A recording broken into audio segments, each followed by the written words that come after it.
Do authors owe vampires a state of nature? Welcome to the Story Truth Mine. Here there be spoilers. Human beings are constantly thinking about our state of nature, about how we were designed to live. And any self-respecting vampire or other mystical creature would care about their origin story too. Thanks to Drew Hayes, one finally has.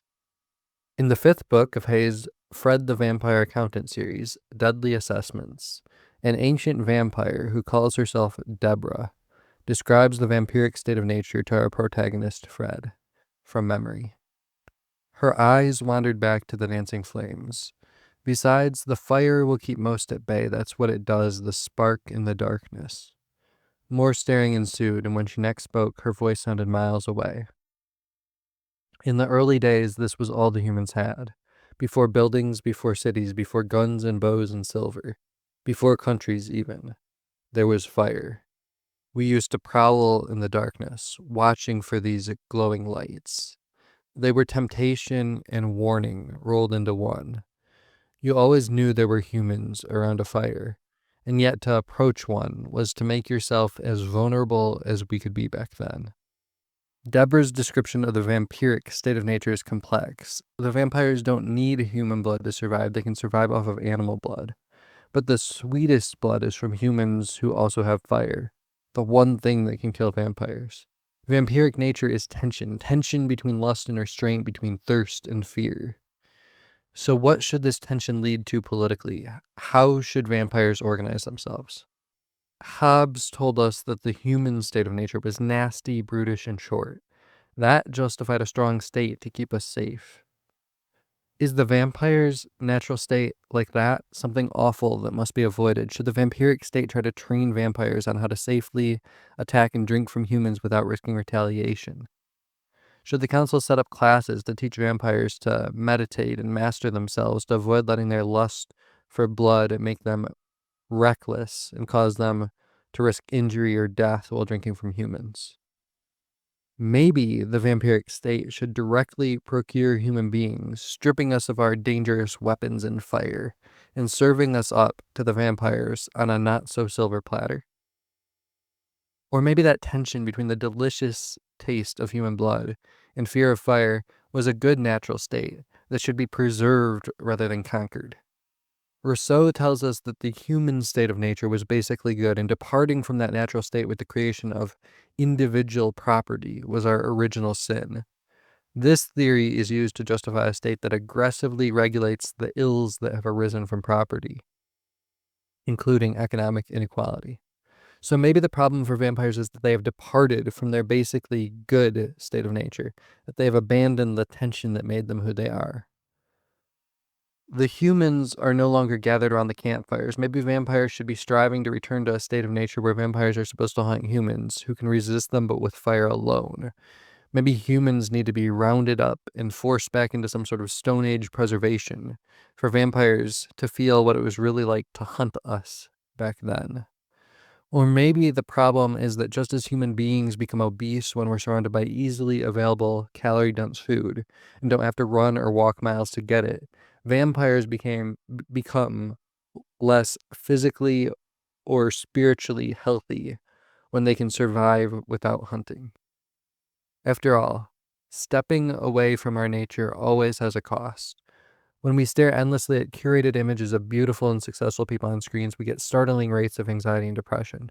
When we use dating apps to meet, turning love from something that grew between trusted friends or friends of friends in a tribe to internet shopping for an attractive stranger, it results in a dysfunctional dating market and the collapse of the ability of men and women to meet and marry.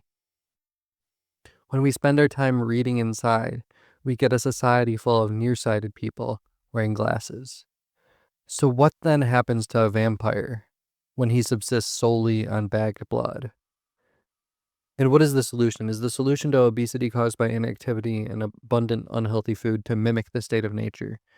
Maybe we should eat whole foods and keep high calorie density foods out of our houses, engage in intermittent fasting as though we didn't have food when we were hunting and gatherers, and go for runs to mimic our natural state. If thick-soled shoes are altering our natural gait leading to injuries, maybe we should wear zero-drop minimalist shoes or moccasins. Should we encourage in-person get-togethers and ban online dating? Should we ban video games? Should we ban YouTube? Should we ban Twitch? Should we ban TikTok? Should we make kids spend more time outside playing? Should my mom have ripped the books from our hands and rationed our reading to preserve our eyes? Should the Vampire Council force Fred to embrace true vampiric nature and hunt humans? Or maybe we can manage the consequences of our departure from nature using human or vampiric ingenuity. Maybe we can take GLP-1 drugs to suppress the human appetite and enable us to resist the ever-present processed food. Maybe we can design a shoe that's appropriately padded so that even if our feet become unnaturally weak, the injury risk stays low. Maybe we can raise children to realize that social media isn't an accurate representation of reality. Maybe we can alter dating apps' incentives so they lead to meaningful long-term relationships. Maybe we can use glasses, contacts, and LASIK surgery to restore nearsighted humans' vision while continuing to read. Maybe Fred can continue with his arrangement to do a local hospital's taxes in exchange for getting his bagged blood, and find ways to compensate if that erodes at his vampiric nature. Or maybe it has to be a mixture of both. Maybe we have to do some dieting and exercise and be on social media less, but we don't have to go cold turkey on everything. And maybe Fred has to have some vampiric experiences, but can still use technology to avoid the full brutality of the natural vampiric state. Hayes doesn't fully explore, let alone resolve these questions. But in the end, it appears that his vampires have come to at least one conclusion that's similar to many modern humans. Humans need nature. We need to look at the leaves and the birds and the berries and the mushrooms and try our best to identify them.